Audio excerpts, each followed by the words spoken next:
Welcome, ladies and gentlemen, to this short video about one of the most important philosophical books of the 20th century, namely Oswald Spengler's Der Untergang des Abendlandes, as it is translated into English, The Decline of the West. This book was first published in 1918 and then in a revised edition in 1922.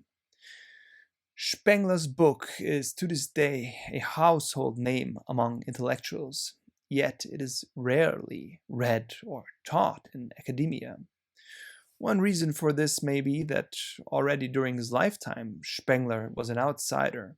Born in 1880, he worked as a school teacher and then, thanks to an inheritance, he lived as a private intellectual, as a Privatgelehrter, until he died in 1936. The Decline of the West was a huge bestseller, selling more than 200,000 copies during Spengler's own lifetime. Well, one should not underestimate the jealousy of academics. Many of them attacked Spengler, but usually they focused on rather small and unimportant factual historical errors. However, Spengler's revolutionary idea could not and cannot be tackled by disagreeing about some detail. So what is Spengler's great idea? He claims that we have to change the way we think about world history. Since the Enlightenment, we have come accustomed to the idea that there is only one world history, its subject being mankind as such, and that this history is one of progression towards more knowledge, more freedom, more prosperity, and so on. But this view is utterly naive, according to Spengler. First of all, humanity is only a zoological term, or it is totally meaningless. The subject of history is thus not humanity as such, but certain peoples, or rather cultures. Cultures, however, cannot be understood in a mechanistic way, but only organically. Cultures are living beings, living entities, endowed with a specific life cycle that they must complete. They are born, they blossom, and eventually they die. We must look at cultures as living forms. The right philosophy of history, therefore, must be a morphology of world history, that is, a study of historical forms. With regard to his method, Spengler draws on Goethe, who introduced the term morphology to botany.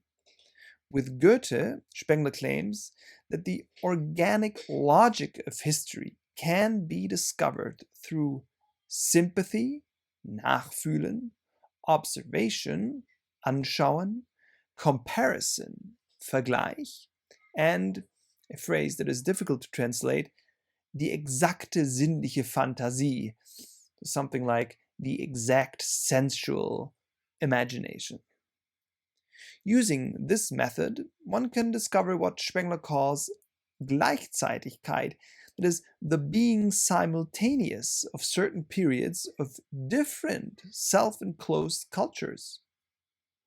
He saw the Western world as being analogous to the Roman age. In a certain sense, we are the Romans. The idea that we are living in a time analogous to that of the Romans can be spelled out as follows. We are living in a civilization. The term civilization has a special meaning for Spengler. It signifies the last period in the life cycle of a culture. It is the, quote, organic logical sequence, fulfillment, and finale of a culture. So, in a sense, civilization is where a culture comes to die. Civilizations are characterized by the polarity between huge world cities and provinces.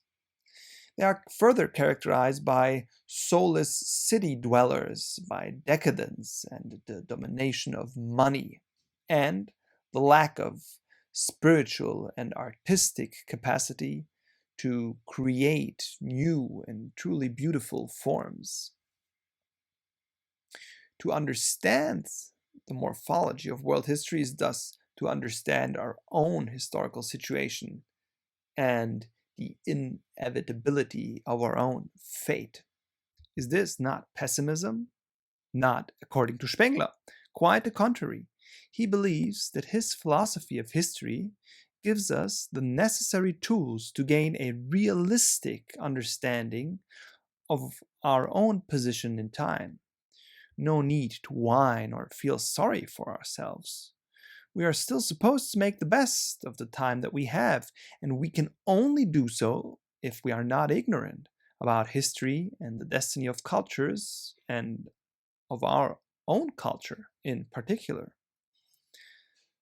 There is a lot more to be said about Spengler's The Decline of the West, for example, and especially his outright acceptance of historical relativism, which, in a mind-boggling twist, incorporates universalism.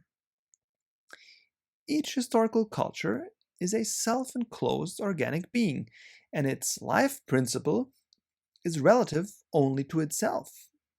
The same is supposed to be true about our own age. But what makes our culture special is the fact that it was able to truly think historically, that is, to develop a morphology of world history, or rather, the morphology of world history.